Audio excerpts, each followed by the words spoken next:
Hi good morning. അപ്പോൾ നമ്മുടെ ഇന്നത്തെ റെസിപ്പി കണ്ടപ്പോൾ തന്നെ മനസ്സിലായിട്ടുണ്ടാവും. നമ്മുടെ ചെറുപയർ കറിയാണ്. പുട്ടിൻ്റെ കൂടെയും അപ്പത്തിൻ്റെ കൂടെയും ഒക്കെ കഴിക്കാൻ പറ്റിയ ഈസി ആയിട്ട് ഉണ്ടാക്കാൻ പറ്റിയ ഒരു ചെറുപയർ കറിയാണ് കേട്ടോ.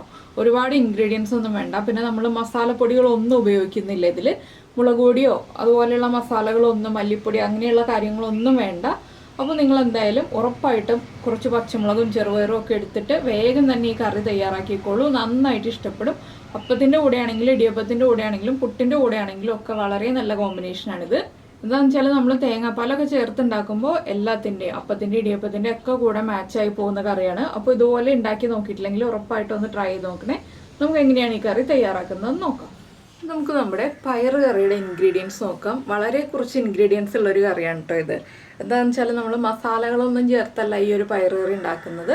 അപ്പോൾ ഒരു 1.25 കപ്പ് ചെറുപയർ വെള്ളത്തിൽ സോക്ക് ചെയ്തെടുത്തിട്ടുണ്ട്. നിങ്ങളുടെ കയ്യിലുള്ള പയറിൻ്റെ കുക്കിംഗ് ടൈം അനുസരിച്ച് സോക്കിംഗ് ടൈമിൽ വ്യത്യാസം വരുത്തുക. ഞാനിപ്പോൾ ഇതൊരു 2.5 മണിക്കൂർ സോക്ക് ചെയ്തെടുത്തതാണ്.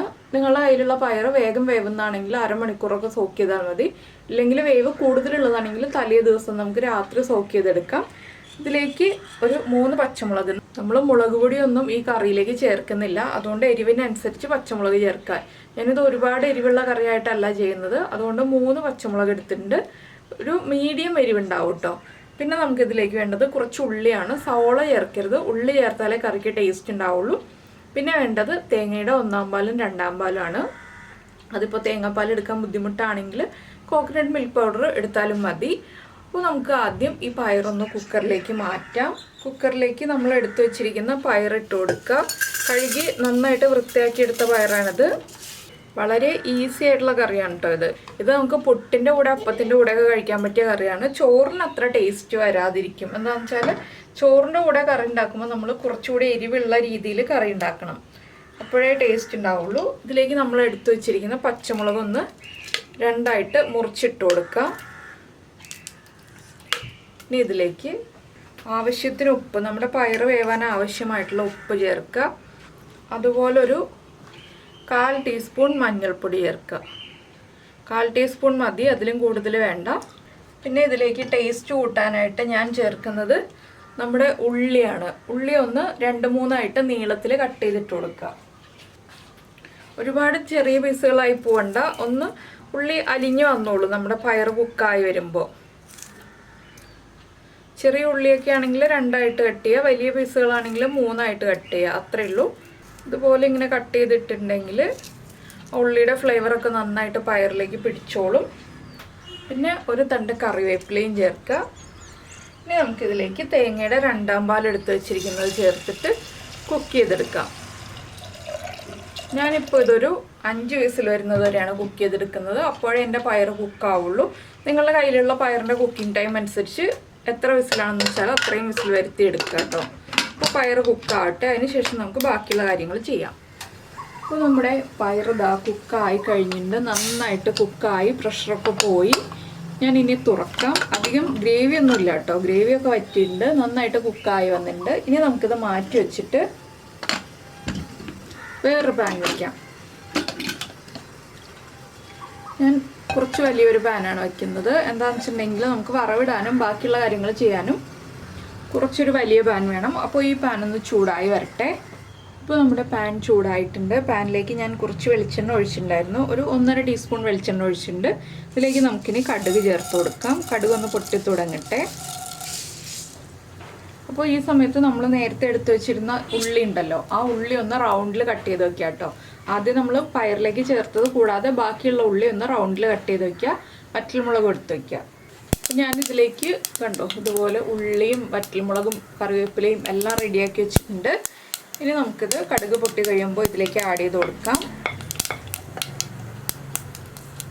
നമുക്ക് വെളുത്തുള്ളി ചേർക്കണം എന്നുണ്ടെങ്കിൽ ഒരു 2 അല്ലി വെളുത്തുള്ളിയും കൂടി റൗണ്ടിൽ കട്ട് ചെയ്ത് ഇപ്പോൾ ചേർക്കാം. അല്ലെങ്കിൽ പയർ വേവിക്കുമ്പോൾ നമ്മൾ ഉള്ളി ചേർത്തില്ലേ, ആ സമയത്ത് പയറിൻ്റെ കൂടെ ചേർക്കണം എന്നുണ്ടെങ്കിൽ ചേർക്കാം കേട്ടോ. വെളുത്തുള്ളി ഓപ്ഷണലാണ്, താല്പര്യമുണ്ടെങ്കിൽ ചേർത്താൽ മതി.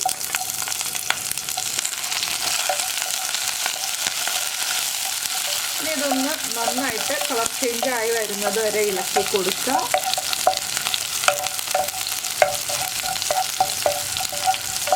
നമ്മുടെ ഉള്ളിയുടെ കളറൊക്കെ ഒന്ന് മാറി വരട്ടെ, അതുവരെ ഇളക്കി കൊടുത്തുകൊണ്ടിരിക്കണം.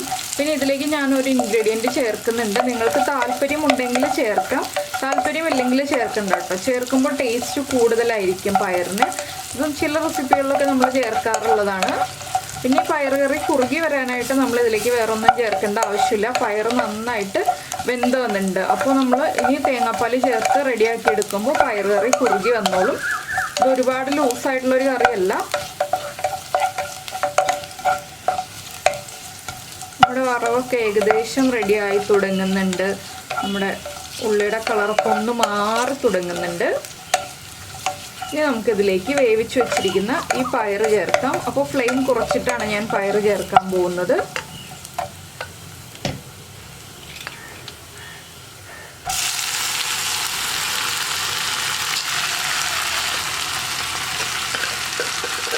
ഒരുപാട് കുഴഞ്ഞൊന്നും പോയിട്ടില്ല കേട്ടോ പയർ. ആവശ്യത്തിന് കുക്കായിട്ടുണ്ട്. എങ്കിൽ നന്നായിട്ടൊന്ന് ഉടച്ചെടുക്കാൻ പാകത്തിലുമാണ്. നമുക്ക് കറിയുടെ കൊഴുപ്പനുസരിച്ച് പയർ ഉടച്ചെടുക്കാം. ഇതെല്ലാം ചേർത്ത് നന്നായിട്ടൊന്ന് ഇളക്കിയതിന് ശേഷം നമ്മുടെ തേങ്ങയുടെ 1/4 പാല് ചേർത്ത് കൊടുക്കാം. നമുക്കിതിലേക്ക് നമുക്ക് എത്ര ഗ്രേവി വേണം എന്നനുസരിച്ച് 1/4 പാല് ചേർത്ത് കൊടുക്കാം. ഞാനിപ്പോൾ ഒരു 1/4 കപ്പ് 1/4 പാല് ചേർക്കുന്നുണ്ട്. നിങ്ങൾക്ക് കൂടുതൽ ഗ്രേവി വേണമെന്നുണ്ടെങ്കിൽ കൂടുതൽ 1/4 പാല് ചേർക്കാം കേട്ടോ. അപ്പോൾ നമ്മുടെ 1/4 പാല് ചേർത്ത് നന്നായിട്ടൊന്ന് ഇളക്കിയെടുക്കുക. ഇതിൻ്റെ ഉപ്പൊക്കെ ചെക്ക് ചെയ്യുക. ഉപ്പ് കുറവാണെങ്കിൽ ഉപ്പ് ആഡ് ചെയ്ത് കൊടുക്കുക. ഞാൻ ഇതിലേക്ക് ഒരു പിഞ്ച് പഞ്ചസാര ചേർക്കുന്നുണ്ട്. അതാണ് ഞാൻ പറഞ്ഞത്, ഒരു സ്പെഷ്യൽ ഇൻഗ്രീഡിയൻറ്റ് ചേർക്കുന്നു എന്നുള്ളത്. ഒരു പിഞ്ച് മതി കേട്ടോ, അധികം വേണ്ട. നമ്മുടെ കറിയുടെ ടേസ്റ്റ് ഒന്ന് ബാലൻസ് ചെയ്യാനും കൂടുതലായിട്ട് കറിക്കൊരു ടേസ്റ്റ് കിട്ടാനും വേണ്ടിയാണ് നമ്മൾ ഇതുപോലെ പഞ്ചസാര ചേർക്കുന്നത്. ഇനി നമുക്ക് ഉപ്പും എരിവും എല്ലാം ചെക്ക് ചെയ്തിട്ട് ഉപ്പ് കുറവാണെങ്കിൽ ഉപ്പ് ചേർത്ത് കൊടുക്കാം. എരിവ് കുറവാണെങ്കിൽ നമുക്ക് 1-2 പച്ചമുളക് സ്പ്ലിറ്റ് ചെയ്തിട്ട് കൊടുക്കാം. അതൊക്കെ നമ്മുടെ ഇഷ്ടത്തിന് വ്യത്യാസം വരുത്താവുന്നതാണ്. അപ്പോൾ ഒന്ന് ടേസ്റ്റ് ചെയ്ത് നോക്കുക. 1/4 പാല് ചേർത്തിട്ട് തിളയ്ക്കേണ്ട ആവശ്യമില്ല. നന്നായിട്ട് ചൂടായി വരുന്നുണ്ട്. ഇത്രയും മതി. ഞാൻ എന്താ ഫ്ലെയിം ഓഫ് ചെയ്യാണ്. അപ്പോൾ നമ്മുടെ ചെറുപയർ കറി വളരെ ഈസി ആയിട്ട് റെഡിയായി കഴിഞ്ഞു. ഏറ്റവും എളുപ്പമല്ലേ, അത്യാവശ്യത്തിന് കൊഴുപ്പുണ്ട് കേട്ടോ. ഇതിനി ഇരിക്കുന്നോറും കട്ടിയായി വരും. നന്നായിട്ട് വേവുന്ന പയറാണെന്നുണ്ടെങ്കിൽ നല്ല കൊഴുപ്പുള്ള കറിയായിട്ട് തന്നെ നമുക്ക് കിട്ടും. അപ്പോൾ ഞാനൊന്ന് ടേസ്റ്റ് ചെയ്ത് നോക്കട്ടെ, ഉപ്പ് എരിവൊക്കെ കറക്റ്റ് ആണോ എന്ന്. ഉപ്പ് കുറച്ച് കുറവാണ്, എരിവൊക്കെ ആവശ്യത്തിനുണ്ട്. ഇത് വറവ് ചേർക്കാതെ ചെയ്യണമെന്നുണ്ടെങ്കിൽ ഈ 1/4 പാൽ ഒഴിച്ചതിന് ശേഷം നമുക്ക് പച്ച വെളിച്ചെണ്ണ ഒഴിച്ചിട്ട് ചെയ്യാം കേട്ടോ. പിന്നെ വറവ് ചേർക്കുമ്പോഴാണ് കൂടുതൽ ടേസ്റ്റ് ഉണ്ടാവുന്നത്. 2 രീതിയിലും ചെയ്യാവുന്ന കറിയാണ്. അപ്പോൾ നിങ്ങൾക്ക് എല്ലാവർക്കും ഈ ഒരു റെസിപ്പി ഇഷ്ടമായിട്ടുണ്ടാവുമെന്ന് വിചാരിക്കുന്നു. ഇഷ്ടമായിട്ടുണ്ടെങ്കിൽ ഉറപ്പായിട്ടൊന്ന് ലൈക്ക് ചെയ്യാനും കമൻറ്റ് ചെയ്യാനും മറന്നു പോരുത് കേട്ടോ. പിന്നെ നമ്മൾ സെർവ് ചെയ്യുമ്പോൾ ഈ വറ്റൽമുളകൊക്കെ മുകൾ ഭാഗത്തേക്ക് വരുന്ന രീതിയിൽ എടുത്ത് ഒന്ന് ഇട്ടിട്ട് സെർവ് ചെയ്യുക. അപ്പോൾ എല്ലാവരും ഈ ഒരു റെസിപ്പി ട്രൈ ചെയ്ത് നോക്കും എന്ന് വിചാരിക്കുന്നു. ട്രൈ ചെയ്ത് നോക്കിയിട്ട് നിങ്ങളുടെ ഫീഡ്ബാക്കൊക്കെ പറയുക. അതുപോലെ തന്നെ ഇഷ്ടമുള്ള റെസിപ്പികൾ കുക്കിംഗ് താല്പര്യമുള്ള ഫ്രണ്ട്സിനും ഫാമിലി മെമ്പേഴ്സിനും ഒക്കെ ഒന്ന് ഷെയർ ചെയ്ത് കൊടുക്കുക. പിന്നെ നമ്മുടെ ചാനൽ ആദ്യമായിട്ട് കാണുകയാണെങ്കിൽ നമ്മുടെ വീഡിയോ പ്രസൻറ്റ് ചെയ്യുന്ന രീതിയൊക്കെ ഇഷ്ടമായി എന്നുണ്ടെങ്കിൽ നമ്മുടെ ചാനലൊന്ന് സബ്സ്ക്രൈബ് ചെയ്യണേ. സബ്സ്ക്രൈബ് ചെയ്യുന്നതിന് ഈ വീഡിയോയുടെ താഴെയുള്ള റെഡ് സബ്സ്ക്രൈബ് ബട്ടൺ ഒന്ന് ക്ലിക്ക് ചെയ്യുക. അതിൻ്റെ റൈറ്റ് സൈഡിലുള്ള ബെല്ലൈക്കണും കൂടി ക്ലിക്ക് ചെയ്യുക. അപ്പോൾ ഓൾ എന്ന് പറഞ്ഞിട്ടൊരു ഓപ്ഷൻ കാണാം.